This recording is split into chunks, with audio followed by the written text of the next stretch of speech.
Welcome to the Winn Weekender, a comprehensive recap of the major story making the news this past week.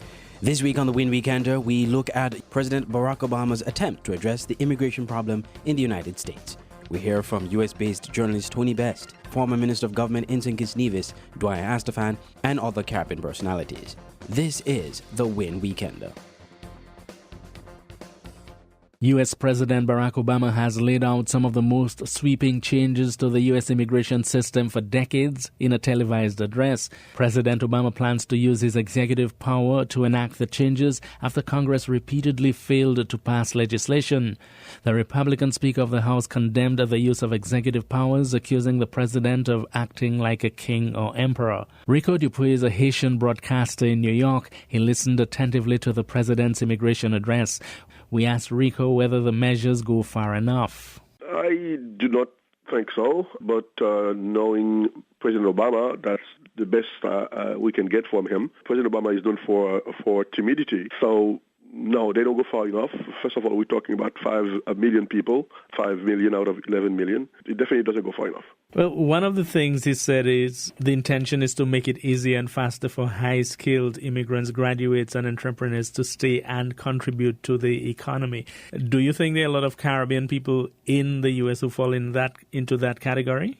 Of course not. And also, this is a giveaway to the Republicans. The insistence on high-powered individuals. This is to soften the bill so that the Republican would not challenge it that much. But that won't work. The Republican will challenge this thing heavily. And my view is that there will be so much challenge to this thing. Well, President Obama says he intends to take steps to deal responsibly with the millions of undocumented immigrants who already live in the U.S. And that will no doubt include Caribbean people. The deal, he explained, is if you've been in the U.S. for more than 5 years, if you have children who are American citizens or legal residents, if you register, pass criminal background check, and are willing to pay your fair share of taxes, you can apply to stay in the U.S. without fear of deportation. If that does go through, a lot of people will benefit. What I don't understand is that it seems to me, based upon the language,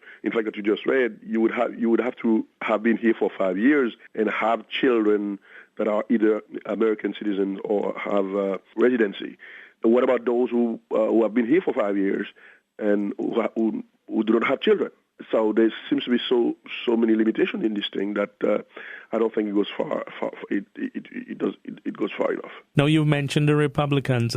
President Obama is likely to face huge criticism and huge opposition to those measures. Oh, of course, it has already started. They have threatened legal actions, and if legal action will not succeed, probably legal action will not succeed because President Obama is on strong legal ground to do this.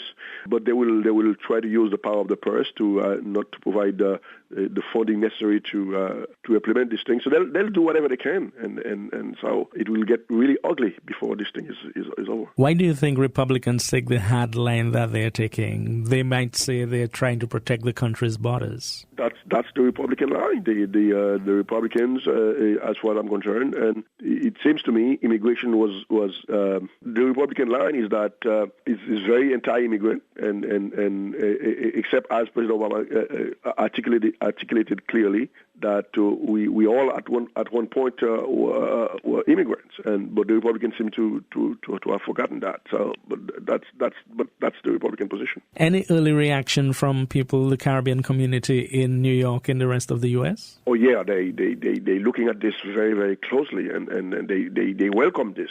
But as I said, a lot of them they expected more. A lot of them will not be covered by this, and a lot of them will be disappointed because this thing will not do much for them. But they are looking at this. Last night, I personally invited the people to listen to the President Obama speech very, very closely. So I know they did. A huge number of Caribbean people were riveted to the TV. But those who do benefit, it will make their lives easier in the U.S. Of course, the ability to live here without a fear of deportation means a lot. Not in New York, for example. In New York, the fear of deportation is not huge because you have a liberal administration in New York City and liberal administration in New York State. But in the rest of the country, like in Florida, for example, I mean, you live on a daily basis with that fear. So if you live in a state that is a red state or a state that has a Republican governor, I mean that is significant. You live with the fear of being harassed or being caught in the street and being deported. So in New York you don't have much of that, but in many parts of the country, oh yes, it's a big thing. WINN is 98.9. 98.9 is Winn FM. Winn FM's mission is to contribute meaningfully to the information, awareness, and the development of our nation and the region through the building of educated and informed communities. Winn FM faces the issues squarely, without shying away from controversy, while striving continuously to provide balanced, responsible reporting. Better music, better talk, better radio. 98.9 Winn FM. Welcome back to the Winn Weekender. We continue our story on the U.S. immigration policy. Many in the Caribbean listened to President Obama's speech. One former government minister in St. Kitts and Nevis, Dwyer Astafan, welcomes the changes announced. Very pleased. I think it's a good thing. I think it makes economic sense. Of course, it may well make economic sense for him, particularly given the results of the recent midterm elections. But these people who are given this path to legality, if you will, they perform a critical role in the American economy. They provide services which Americans and a number of European immigrants would not do. They're a critical part of the underbelly of the U.S. economy. And in my view, economically and philosophically, it makes all the sense in the world for him to do.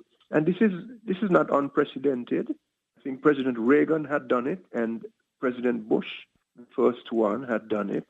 Of course, Republicans at the time didn't have a problem, but they seem to have a problem now. It seems that too many Republicans have sought to define the Obama presidency by gridlock, and it's very unfortunate. And I'm glad to see, at last, President Obama has taken out the long handle and taken this bold and necessary and proper action. How pleased are you that some of those likely to benefit from these measures are immigrants from the Caribbean? America is a nation of immigrants, and they are there in the United States contributing. We're very happy. We're very happy that these people are getting a chance to make their lives in, which is considered still to be the land of greatest opportunity on the planet. When visa restrictions increased in these parts, when it became more difficult for our people to get visas and enter the States and other places, it created additional pressure on the region. And this, to some extent, in my opinion, contributed to more intra-regional migration. Antigua is a case in hand, St. Kitts to a lesser extent, and because St. Thomas and to some extent St. Martin was stymied off, as well as the United States. So things like this not only assist the United States economically, but also take some pressure off the islands in the Caribbean, which are called upon to carry a load that they, by and large, can't really carry. So I'm very happy for our people who will benefit from this. U.S.-based journalist Tony Best supports the view that the president has a fight on his hands over the immigration measures. One can only but applaud the president for standing up to the Republicans who declined to pass the comprehensive reform that most people want. And that's an interesting thing because most people in this country, based on polls, support the enactment of legislation that would give people legal status. The trouble is going to come in the reaction of the Republican-controlled Congress. Now, come January, the Republicans will control both the House and the Senate. Right now, they control the House, but they will control the House and the Senate. So why are the Republicans so cold when it comes to changes that can improve the lives of the immigrants concerned in the U.S.? It's a question we put to Professor Larry Burns of the Washington-based think tank called COHA, the Council on Hemispheric Affairs. They're against it because of the fact that most of these people are going to will be voting for the Democrats once they become eligible to vote. And secondly, the Republicans will use the political formula that people shouldn't get illegally while others are being disadvantaged by following the rules. The problem was that over the years, the policy that was formulated in the administration's immigration policy was confused and was not given any kind of priority. And so now that the administration has decided to proceed with a muchly belated legislation, it is pretty much late in the day to try to exact a political agenda that will satisfy all of its critics. So the early executive action measures like immigration will benefit, but at a later heavy price because of the fact that the lines of political division between liberals and conservatives and Republicans and Democrats will become increasingly severe and confrontation. To what extent do you think the immigrant community in the U.S. should be rejoicing over the measures proposed by President Obama? Well, I think that according to the first round of reactions that I heard, they seem to be saying it's a lot but not sufficient. And I don't think there's going to be much political capital gained from this initiative unless the Republicans' response is so offensive to, unless the Republicans accuse the immigrant community of wanting a free ride and wanting to get in the front of the line and not wait till their time is due for their citizenship initiatives to be advanced. There's going to be a hard negative reaction to this. There's no question that this is an archly political gesture on Obama's part. He waited for a long time. He now is catching up.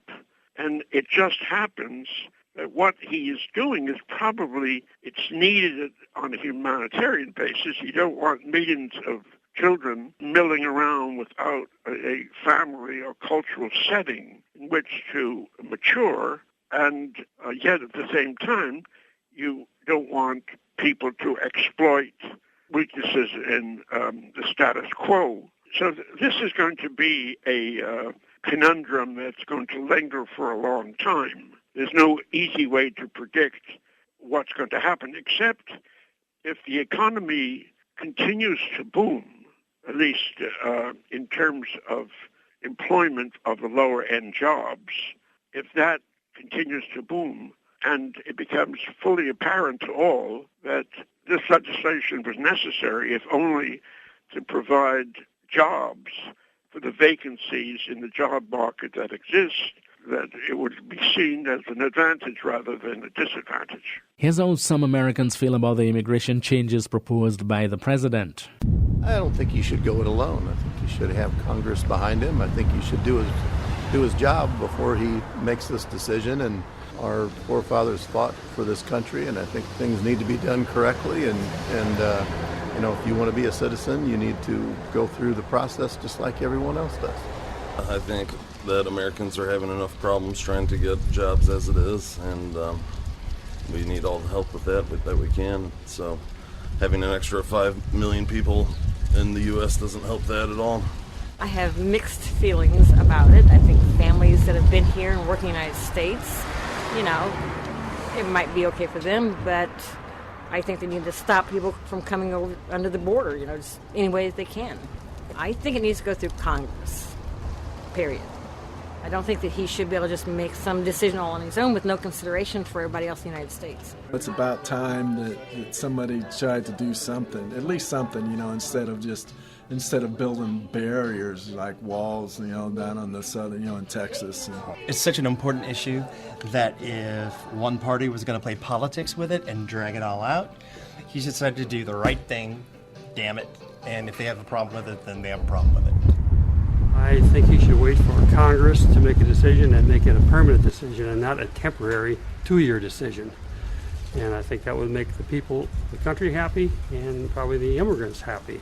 When's it going to stop? I mean, there are laws to enter this country. There are a lot of people that have gone through the process legally to get here. And now the people that have come into the country illegally are just going to get a carte blanche immediately. And then if we don't secure the border, when's it going to stop?